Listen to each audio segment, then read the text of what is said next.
안녕하세요, 청취자 여러분. 여러분은 혹시 어떤 노래를 가장 좋아하시나요? 저는 이선희님의 인연이라는 노래를 가장 좋아해요.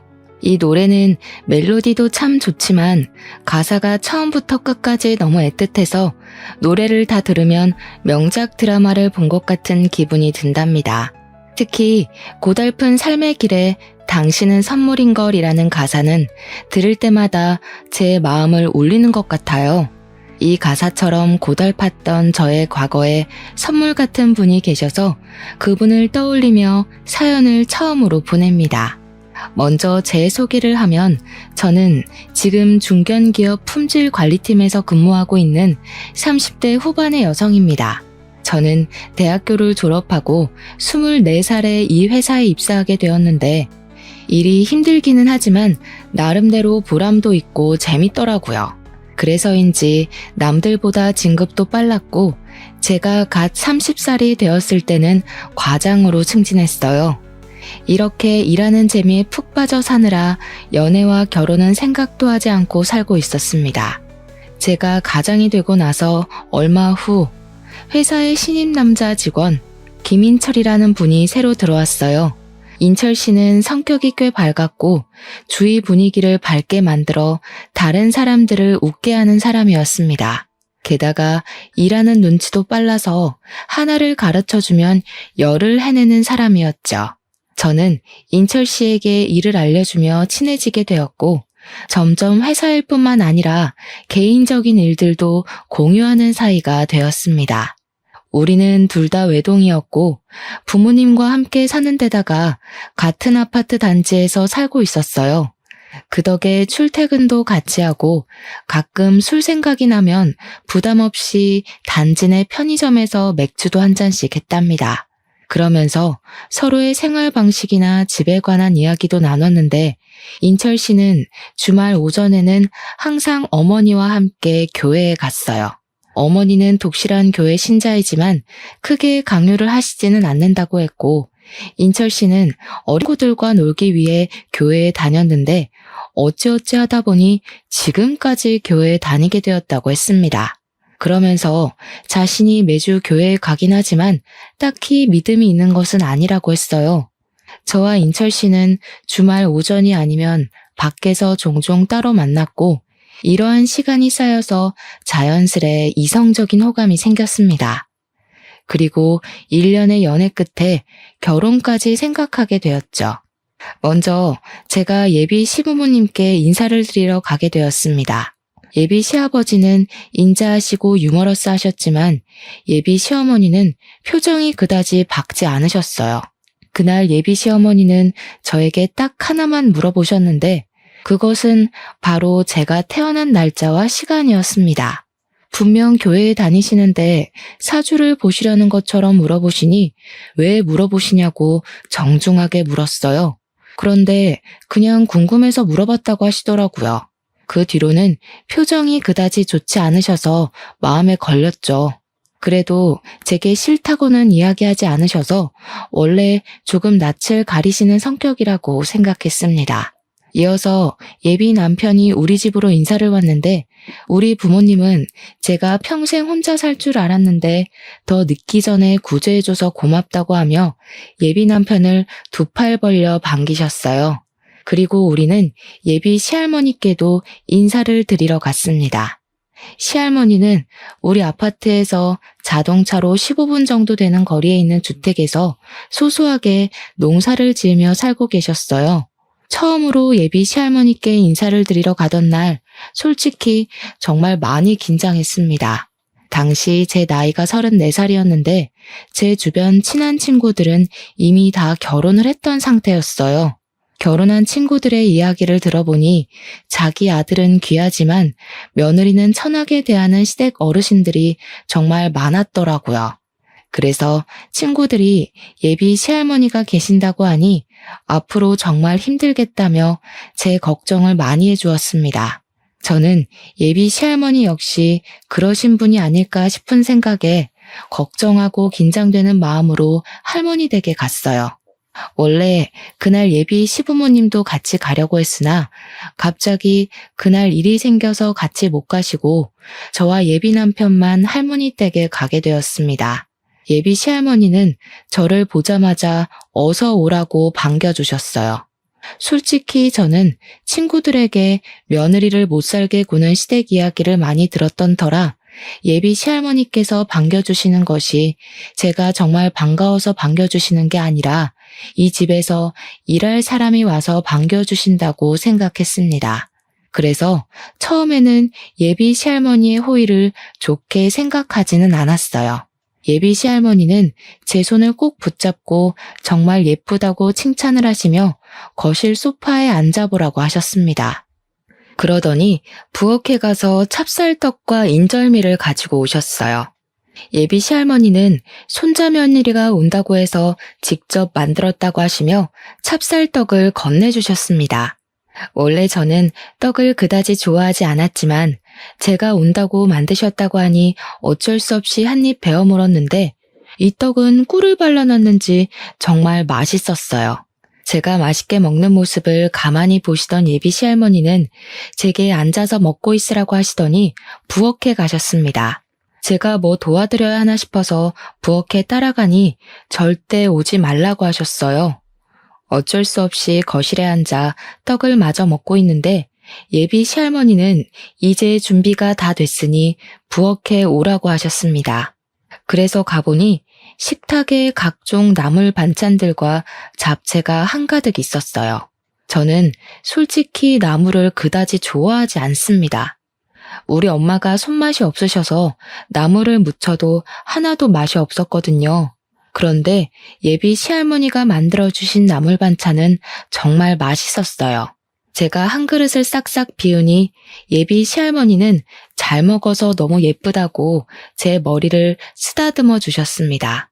식사를 마치고 설거지라도 하려고 했더니 예비 시할머니는 절대 하지 말라고 하셨어요. 그래도 맛있게 먹었으니 제가 치우겠다고 하니 나는 내 며느리한테도 설거지 안 시켰다고 하며 저를 부엌에서 밀어내셨습니다. 예비 시할머니의 힘이 어찌나 세시던지 저는 그대로 밀려서 거실로 나올 수밖에 없었어요. 거실에서 예비 시할머니께서 직접 타주신 커피를 마시고 있는데 또 혼자 부엌에 들어가시더니 이번에는 나물이며 떡을 한가득 챙겨주셨습니다. 그러면서 줄 것이 이거밖에 없어서 미안하다고 하셨어요. 저는 너무 감사하기도 하고 아무것도 안 하고 얻어먹고만 온 것 같아 너무 죄송하다고 말씀드렸더니 가족끼리 무슨 그런 말을 하냐며 그냥 한 번씩 내 생각만 해달라고 하셨습니다. 사실 시할머니까지 계신다길래 걱정을 정말 많이 했는데 예비 시할머니는 인자하시고 저를 어린 손녀 보듯이 따뜻하게 대해주셨어요. 뭔가 어릴 때 돌아가신 저의 할머니가 다시 오신 기분이 들어서 마음이 따뜻하고 푸근했습니다. 이렇게 우리는 각자 집에 인사드린 후 본격적으로 결혼 준비를 시작했어요. 예물과 예단은 다 생략하고 신혼집은 당시 저와 부모님이 함께 살고 있던 집으로 정했습니다. 부모님은 원래 제가 결혼 후 지금 사는 집을 월세로 내놓고 차로 5분 거리인 신도시로 이사하려고 하셨어요. 그런데 친정 부모님이 남에게 월세를 주느니 딸의 신혼집으로 주는 게 낫겠다며 사시던 집 명의를 제 명의로 돌리고 그곳을 우리 신혼집으로 마련해 주셨습니다. 이런 상황이다 보니 저는 시댁과 같은 아파트 단지에 살게 되었어요. 친구들은 저의 이런 상황을 듣고는 자고로 친정은 가깝고 시댁은 멀어야 좋고 게다가 시할머니까지 계신다고 하니 결혼 생활이 쉽지 않겠다고 했습니다. 하지만 첫 인사를 드리러 갔을 때 예비 시아버지는 정말 인자하시고 좋으셨고 예비 시어머니는 딱히 저를 완전히 반기시지는 않았지만 그래도 말이 많으신 분은 아닌 것 같기에 괜찮을 것 같았어요. 게다가 예비 시할머니는 한 번 뵙기는 했지만 정말 좋아 보이셨기에 큰 문제가 없을 것으로 생각했습니다. 그 뒤로 우리는 문제없이 결혼 준비를 하고 결혼식 신혼여행까지 성황리에 마쳤어요. 그리고 결혼 후 시댁에 처음으로 가게 되었습니다. 시댁에 갔는데 시아버지는 아직 회사에서 퇴근하시기 전이셨고 시할머니는 시댁으로 오고 계시는 중이라 시어머니만 계셨어요. 신혼여행은 잘 다녀왔니? 너는 이제 이 집의 며느리가 되었으니 얼른 아들부터 낳아야 한다. 아들을 낳아서 양반집 김씨의 대를 이어야지. 안 그러니?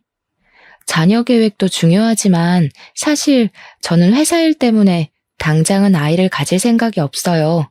자녀는 저와 남편이 회사 일이랑 잘 생각해서 천천히 가지도록 하겠습니다. 이게 아주 큰일 날 소리를 하는구나. 빨리 아들을 가져야지. 안 되겠다. 빨리 아들이 생기도록 기도라도 해야겠어. 시어머니는 교회를 다니지도 않는 제게 아들을 빨리 갖게 해달라고 기도를 해야 한다며 제 앞에서 무릎을 꿇고 제 손을 잡고 앉아서 아들을 얼른 갖게 해달라고 기도를 시작했습니다. 남편도 제 옆에서 무릎 꿇고 기도를 했고 분위기가 이러다 보니 저도 얼결에 같이 기도를 했어요. 기도를 마친 후 시어머니는 아들을 가지기 위해 최선을 다하라고 신신당부를 했습니다. 그리고 잠시 후 어머니는 결혼 후 정식으로 시댁에 처음 왔으니 이제 밥을 먹게 음식을 차리라고 하셨어요. 사실 저는 부끄럽지만 결혼 전에 밥을 해본 적이 없습니다.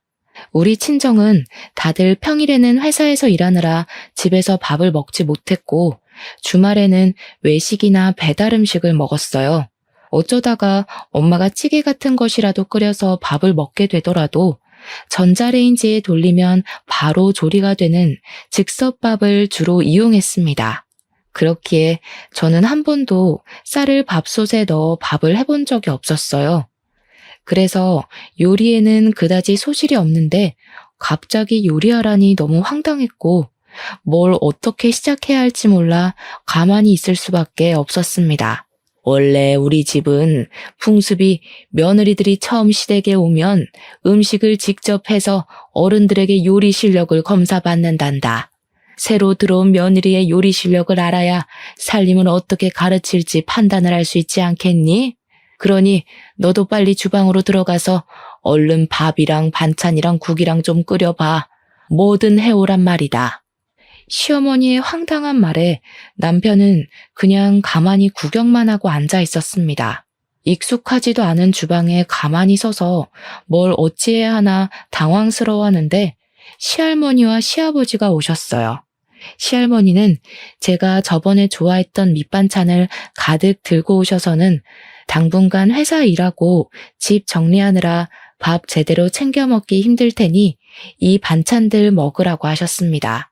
그리고 시어머니에게는 내 손자 며느리한테 시집살이 시키려거든 가만히 안 둔다고 하셨어요. 그러면서 오늘은 손자 며느리가 생겼으니 외식하자고 하셨습니다. 시어머니는 시댁에 처음 왔는데 며느리 음식 솜씨 좀 봐야 한다며 안 된다고 하고 시할머니는 너는 처음 시댁 왔을 때 음식 하기는 했냐고 하며 말도 안 되는 소리 짓거리지 말고 얼른 외출 준비나 하라고 하셨어요. 결국 시할머니의 말씀에 우리는 외식을 하게 되었습니다. 우리 예쁜 며느리 덕에 좋은 음식을 다 먹네. 고맙다.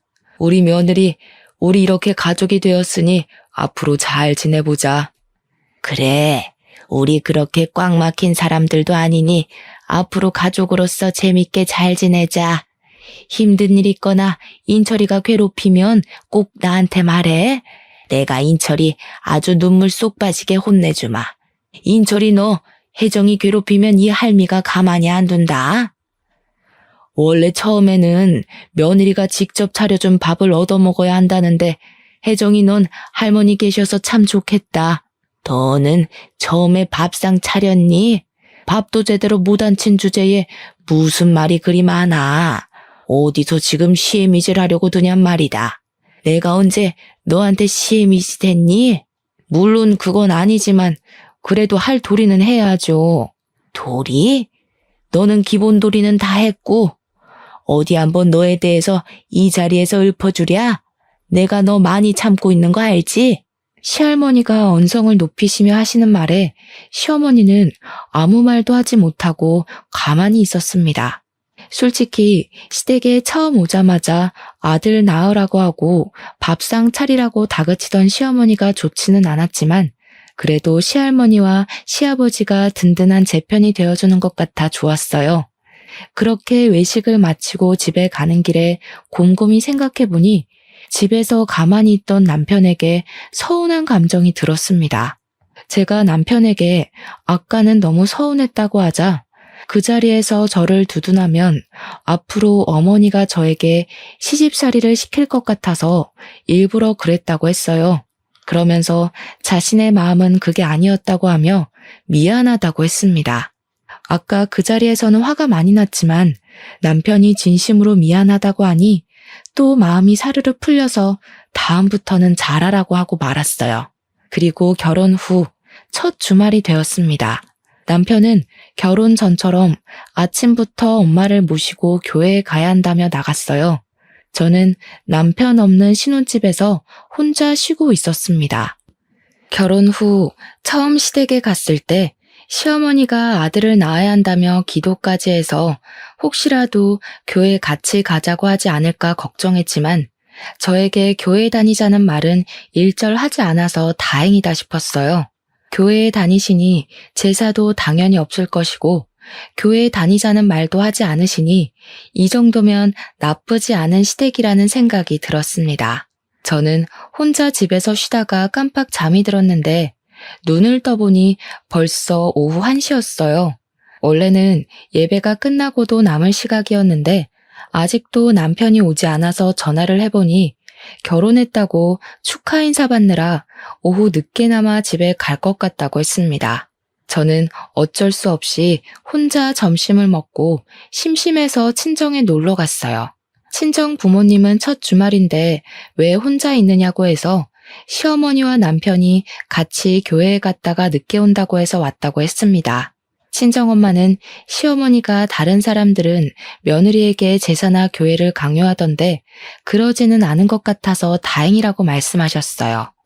친정에서 엄마와 시간을 보낸 후 오후 5시쯤에 다시 신혼집으로 갔습니다. 집 앞에는 남편과 시어머니가 이제 막 와서 주차장에 차를 주차하고 있었어요. 시어머니는 저를 보자마자 집에 있지 않고 혼자 어디 갔다 왔냐고 물으시길래 할 일이 없어서 친정에 다녀왔다고 했습니다. 이게 결혼한 지 얼마나 됐다고 벌써 친정행이야? 제정신이야? 네?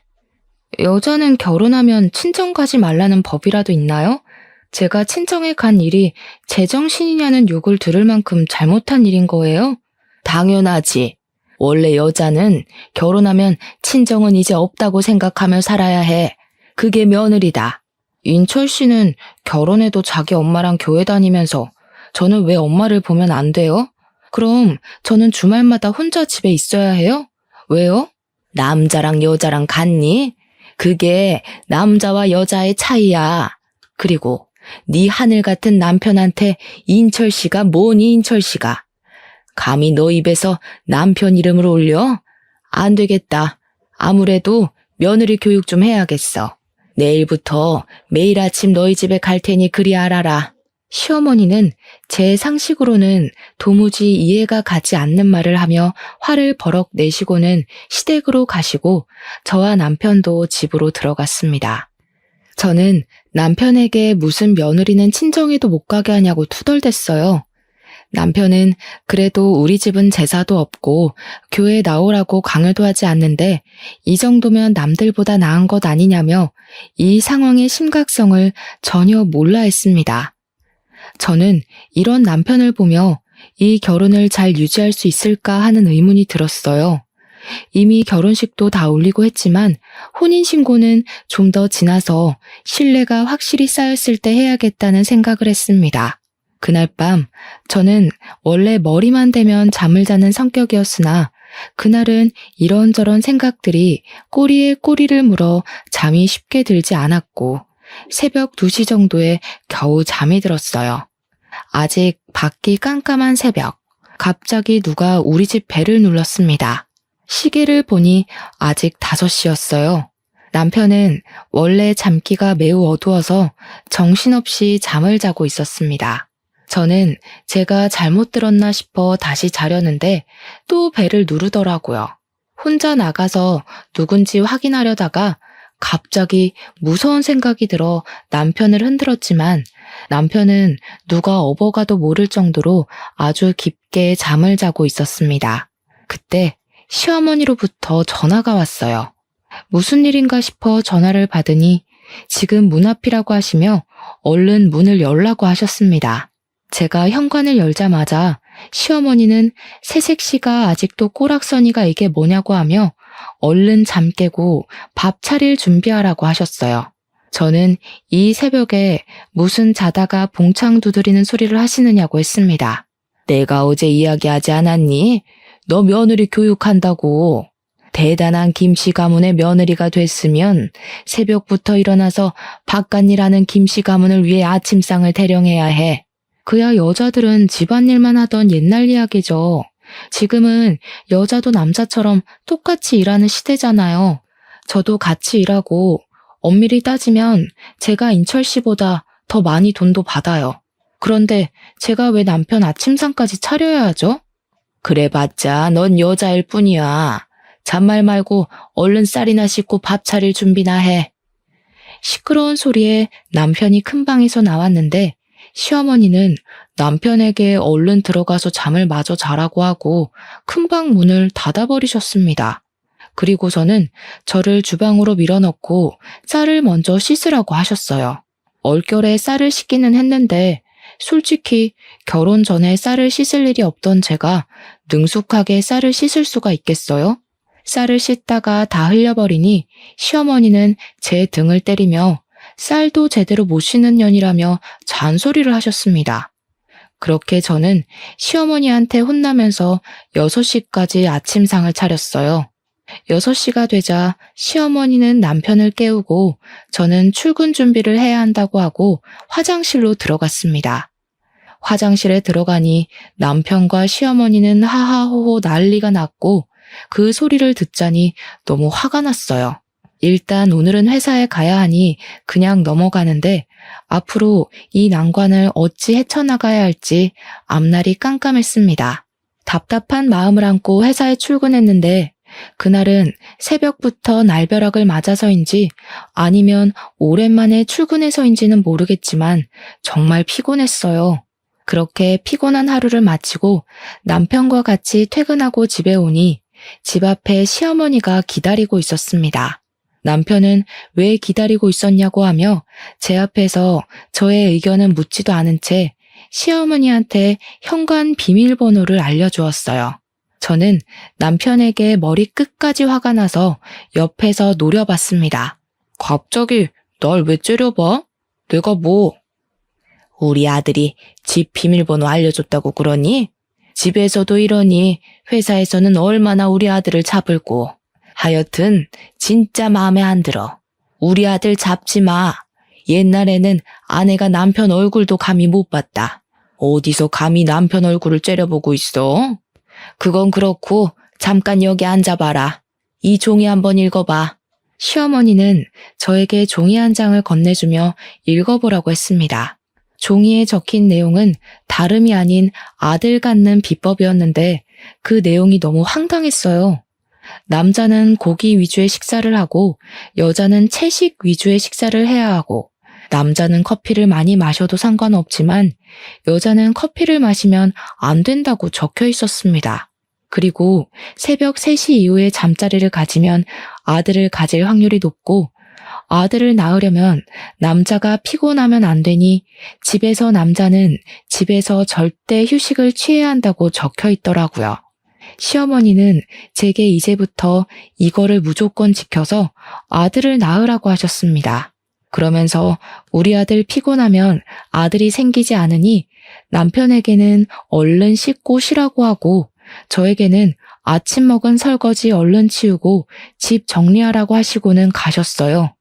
저는 설마 하는 마음에 주방에 가보니 아침에 시어머니와 남편이 먹은 음식 잔재가 그대로 있었고 그 광경을 본 저는 남편에게 네가 먹은 것이니 설거지를 하라고 시켰습니다.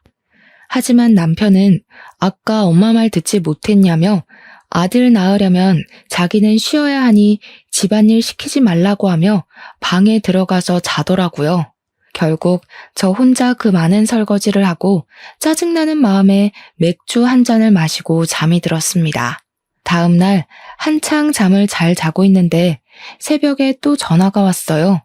시간을 보니까 새벽 3시였고 전화 온 사람은 시어머니였습니다. 저는 핸드폰에 찍힌 시어머니라는 단어를 보는 순간 너무 짜증이 나서 전화를 거절했어요. 그랬더니 바로 또 전화가 오길래 도대체 무슨 일인가 싶어 일단 전화를 받았습니다.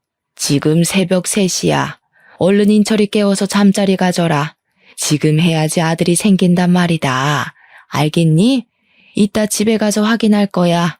시어머니는 새벽 3시부터 전화해서 아들을 가져야 한다고 남편을 깨워서 잠자리를 가지라고 했습니다. 아니, 아들을 갖는 것이 저 혼자 노력해서 될 일도 아니고 이런 거는 아들을 갖는데 필요한 염색체를 가진 자기 아들에게 말해야지 저한테 시키는 것은 또 무슨 경우랍니까?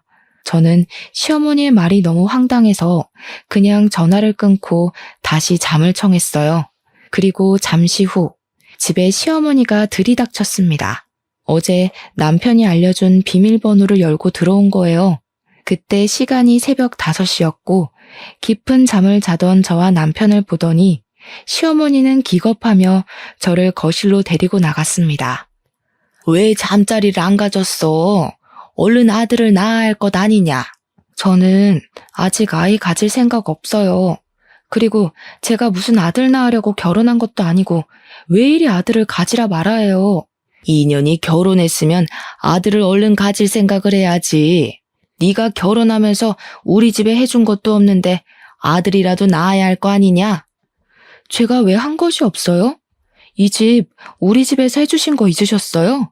고작 이딴 허름한 집 따위 하나 해줬다고 유세냐? 내 참 어이가 없어서. 네가 솔직히 얼굴이 이쁘기라냐 집이 재벌집이기라냐. 다른 며느리들처럼 사근사근한 것도 아니고 나이가 어린 것도 아니고 하나부터 10까지 다 맘에 안 들었지만 그래도 나 다 참고 아들 낳을 사주라고 해서 결혼시켰다. 그럼 빨리 네가 아들을 낳아야 할 것 아니냐? 네? 아들 낳을 사주요? 그건 무슨 소리예요? 어머니 교회 다니시는데 사주 같은 거 믿어도 돼요? 제 말에 시어머니는 잠시 당황하더니 말이 잘못 나왔다며 아들 잘 낳게 생겨서 결혼시켰다고 했습니다. 그러면서 시어머니는 빨리 인철이 깨워서 밥 먹이고 회사 가라고 하며 후다닥 나가버리셨어요. 저는 새벽 3시부터 전화해서 아들 낳으라고 닥달하는 시어머니가 너무 싫었습니다. 정말 맘 같아서는 당장 갈라서고 싶었지만 아침에 일어난 남편이 미안하다고 하기도 하고 자존심 센 제 성격상 결혼한 지 한 달도 안 돼서 이혼했다는 이야기가 회사에 돌면 너무 부끄러울 것 같아서 일단은 혼인신고는 하지 않고 그냥 있기로 했어요. 다행히 그 뒤로 시어머니는 우리 집에 새벽에 오지 않았고 새벽 3시에 전화하기는 했지만 무음으로 해놔서 전화가 왔는지 몰랐습니다. 그리고 여전히 저에게 매일 아들을 빨리 낳아야 한다고 하며 매일 연락을 하셨고 어쩌다 회식 때 제가 고기를 먹고 있다고 하면 크게 혼을 내셨어요. 회사에 있을 때도 커피는 절대 먹지 말라고 채비를 하셨답니다. 또한 남편은 피곤하면 안 되니 집에서 아무 일도 시켜서는 안 된다고 하며 집에서 설거지도 못 시키게 남편이 매일 퇴근할 때 우리 집으로 와서 감시하셨습니다. 저는 시어머니랑 분명히 따로 살지만 같이 사는 기분이 들었어요. 이렇게 살 바엔 차라리 빨리 임신이라도 됐으면 좋겠다는 생각에 남편과 저는 노력을 했지만 제가 스트레스를 너무 많이 받아서인지 아이는 생기지 않았습니다. 시어머니는 아들이 생기지 않는다고 제게만 닥달하고 매일 저를 붙잡고 기도했어요. 시댁 어르신 대부분이 손주 소식을 바라는 것은 알겠지만 이렇게까지 손주, 그것도 아들만을 바라는 시어머니의 모습이 이해가 잘 되지 않았습니다.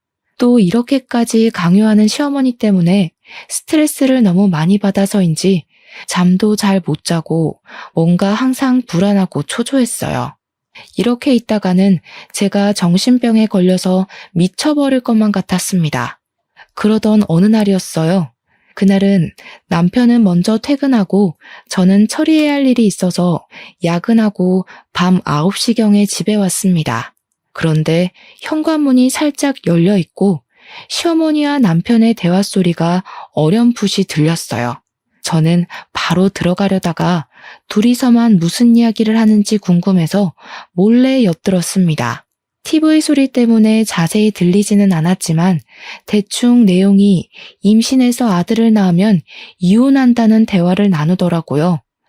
저는 그냥 아침 드라마의 한 장면을 이야기하나 보다 싶어 별 생각 없이 현관문을 열고 들어갔는데 남편과 시어머니가 집에 들어온 저를 보더니 크게 당황해했습니다. 제가 왜 그리 놀라냐고 하자 시어머니는 아무 소리 없이 들어와서 그렇다고 하며 부엌으로 가버리시고 남편도 큰 방으로 휙 들어가 버리는데 뭔가 둘의 모습이 수상쩍더라고요. 순간 뭔가 아들을 낳으면 이혼한다는 말이 단순히 드라마의 내용이 아닐 수도 있겠다는 생각이 들었습니다. 다음 날 저는 중고 물건을 거래하는 카페에서 두 줄이 선명하게 뜬 임신 테스트기를 구매해서 시어머니와 남편에게 임신했다고 거짓말을 해봤어요. 시어머니와 남편은 크게 좋아하며 이제 이 아기가 아들이기만 하면 되겠다고 했습니다. 며칠 후 주말, 저는 친구들과 약속이 있어서 혼자 나갔어요.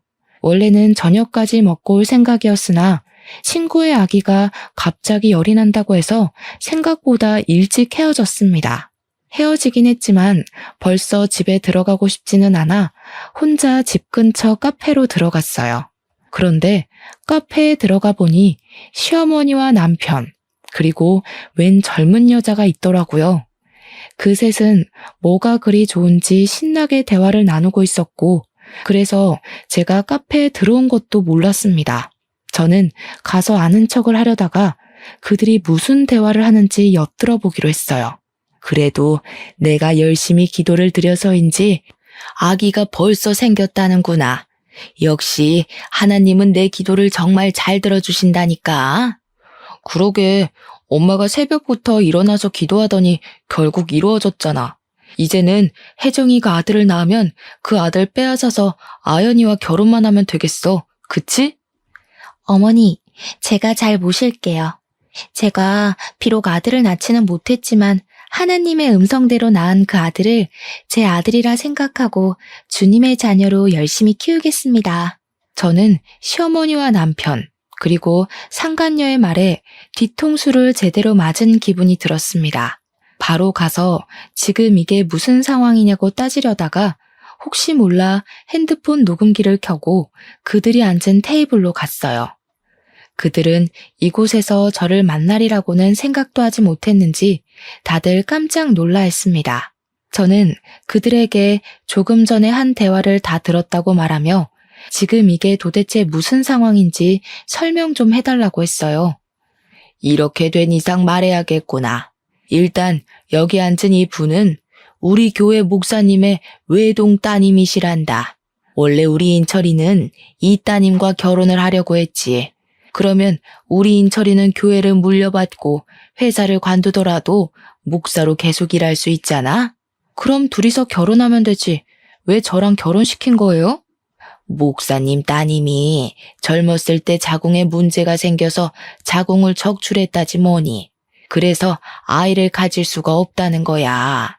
그런데 나는 우리 아들의 대를 이어줄 사람이 필요해서 이를 어쩌나 하고 주님께 주님의 일꾼이 될 손자가 필요하다고 기도를 드렸지. 그렇게 교회에서 기도하고 나오는데 인철이가 너랑 아파트 편의점에서 맥주를 먹는 모습이 보이는 게 아니겠어? 그때 하나님의 음성이 들리는 거야. 일단 저 둘이 결혼을 시켜 아들을 낳은 후 둘이 이혼을 하고 그 뒤에 목사님 따님과 결혼을 시키라고 말이야. 아주 좋은 생각이었지. 하나님의 일꾼이 될 손자도 생기고 우리 인철이는 목사가 되고 말이야. 혹시나 하는 마음에 너와 인철이 둘의 사주를 봤더니 아들을 낳을 수 있는 사주라더라. 그래서 바로 둘이 결혼시킨 거야. 네가 마음에 하나도 안 들지만 말이야. 상간녀는 시어머니의 말에 작게 아멘이라고 말하며 아주 감동한 듯한 표정을 지었습니다. 그럼 지금 이 상황을 전현의 부모도 알아요? 그 교회 목사라는 사람도 이 상황 다 알고 있냐고요? 당연하지. 그게 하나님의 뜻이고 음성인데 목사님이 모르시겠니? 당연히 다 알고 지금 네가 아들을 낳아주기만을 간절히 기다리고 있단다. 그러니까 너는 하나님의 뜻을 따라서 아들을 낳고 꺼져주기만 하면 돼. 그럼 목사님이랑 내가 섭섭지 않게 챙겨주마. 근데 어쩌죠?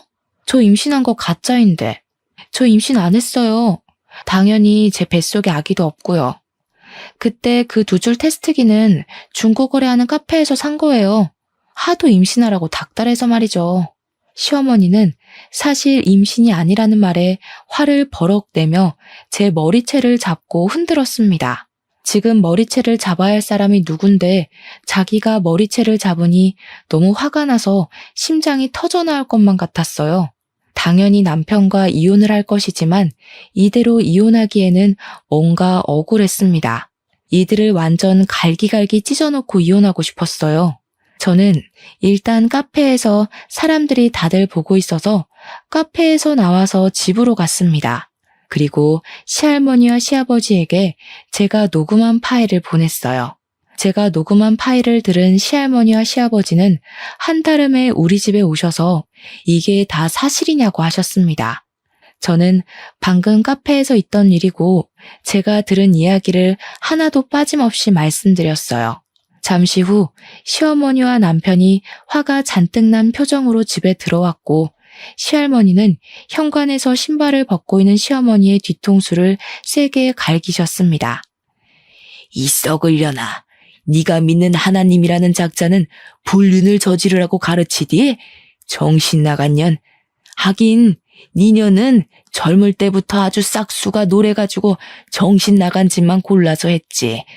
그래도 술집에서 자란 니년 불쌍해서 걷어줬더니 이제 교회에 빠져서 그딴 짓이나 하고 앉았냐? 썩 꺼져. 너 당장 내 눈앞에서 꺼져. 이혼해 둘이. 네, 저도 더는 참지 못하겠네요. 그동안 정이 있어서 같이 붙어 살았는데 이런 정신 나간 짓이나 하고 정말 같이 못 살겠어요. 저 혼자 늙어 죽는 한이 있어도 이제 이 사람 같이 데리고 못 삽니다. 당장 나가. 이제 당신과 나 끝이야. 아버지, 진짜 엄마랑 이혼할 거예요? 그래도 같이 산 정이 있는데 어떻게 그래요? 할머니, 아버지 좀 말려봐요. 이 새끼가 아직도 정신을 못 차렸나? 너 어릴 때는 피덩이인 네가 우리 아들의 진짜 자식인 줄 알고 거뒀고 커서는 그래도 너를 키운 정이 있어서 같이 키웠어. 나 네가 우리 집 자식이 아니더라도 그래도 내 손주라 생각하고 키웠다. 그런데 역시 피는 못 속이지. 피는 못 속여. 지 어미 닮아서 싹수가 노란 짓만 하고 다니는 꼴을 보니 더는 너 내 자식으로도 못 두겠다. 너도 네 어미랑 같이 나가. 나가서 너네 잘난 하나님한테 기도나 하며 살란 말이다. 시할머니와 시아버지는 집에 들어오려던 시어머니와 남편을 내쫓았습니다. 그리고 제게는 놀라지 말고 들으라며 젊은 시절 이야기를 해주셨어요. 시아버지는 젊을 때 다른 분과 결혼을 하셨었고 그분이 몸이 약하셔서 아기는 없었다고 해요. 젊은 시절의 시아버지는 외모도 잘생기셨고 말도 잘했고 땅도 꽤 있었고 재산도 넉넉하게 있었습니다. 시아버지는 그때 회사 생활을 하며 자주 가던 술집이 있어요. 그 술집은 지금 시어머니의 친정엄마가 운영하던 술집이었는데 외모도 잘생기고 돈도 꽤 있는 젊은 시아버지를 평소에 눈여겨보던 시어머니의 친정엄마가 시아버지를 술을 잔뜩 먹여 취하게 만든 후 자신의 딸을 술집 뒷방에 시아버지와 같이 넣어버린 거죠. 그날 술김에 사고를 친 거고요. 그리고 며칠 뒤 시어머니는 시아버지의 아이를 가졌다며 찾아왔고 시아버지와 원래 결혼하셨던 분은 충격에 쓰러지셨고 그 뒤로 시름시름 앓다가 돌아가셨대요. 시어머니는 아들을 낳아 시할머니를 찾아가서 시아버지의 아이니 이 집의 며느리로 받아달라고 했습니다. 시할머니는 처음에는 받아주지 않으려고 했지만 아들이기도 하고 이 아들이 시아버지의 핏줄이라는 생각에 어쩔 수 없이 받아줬어요. 이 아들이 바로 지금 제 남편이었습니다. 시아버지는 시어머니에 대한 정은 하나도 없었지만 남편은 핏줄이라는 생각에 금이야 오기야 키웠다고 해요. 그러다가 남편이 6살쯤에 병원에서 우연히 혈액형 검사를 하게 되었습니다. 시부모님 둘 다 A형이라서 당연히 남편은 A형이거나 O형이 나와야 하는데 B형이 나왔어요. 뭔가 이상한 시아버지는 유전자 검사를 하려 했으나 시어머니가 안 된다고 말렸다고 합니다. 하지만 시아버지는 몰래 유전자 검사를 했는데 검사 결과 남편이 친아들이 아니라고 나왔어요. 집안이 뒤집히고 이혼하려 했으나 고작 6살밖에 되지 않은 어린 남편이 불쌍하기도 했고 그동안 기른 정 때문에 그냥 눈 감고 살게 되었습니다. 그렇게 시어머니는 거짓말로 결혼했지만 그래도 시할머니는 시어머니에게 시집살이 한번 시킨 적 없었다고 해요. 어린 나이부터 술집 하시던 엄마 밑에서 자란 아이가 제대로 살았겠냐면서 진심으로 시어머니를 딸처럼 생각했다고 합니다. 시아버지 역시 시어머니에게 여자로서의 정을 느끼지 못해 사근사근하게 대하지는 못했지만 그래도 집안일 다 도와줘가며 살았다고 해요. 이 이야기를 들으니 저는 너무 기가 막혔습니다. 시어머니는 시할머니에게 그렇게 사랑을 받고 지금까지 왔으면서 저에게는 온갖 시집살이를 다 시키려 했잖아요. 그리고 남편도 그런 엄마를 말리지는 못할 망정 옆에서 더 부채질했다는 것이 정말 화가 났습니다. 저는 이 모든 사실을 안 후 남편과 이혼해야겠다고 했어요. 두 분은 미리 말해줬어야 했는데 굳이 말할 필요성이 있을까 싶어서 안 했다며 미안하다고 제게 사과를 하셨습니다. 그렇게 시할머니와 시아버지가 가셨고 남편은 그날 저녁 집에 끝내 오지 않았어요. 저는 남편의 모든 짐을 다 챙겨서 심부름 센터를 통해 회사로 보냈습니다. 그리고 녹음한 파일을 지역 맘카페와 시어머니와 남편이 다니던 교회에도 올렸어요. 마침 교회에서 활동하던 사진이 교회 사이트에 있길래 시어머니와 남편의 사진도 함께 올렸습니다. 혹시나 해서 모자이크 처리를 하기는 했지만 지인이면 알아볼 수 있을 법하게 올렸어요. 폭풍 같은 주말이 지나고 다시 월요일이 되었습니다. 남편은 자신의 자리에 심부름센터에서 보낸 남편의 짐들을 보고 이게 다 뭐냐고 물었어요. 뭐긴 뭐야, 너 짐이지. 이제 내 집에 들어올 생각하지 마. 그 집 내 명의인 거 알지?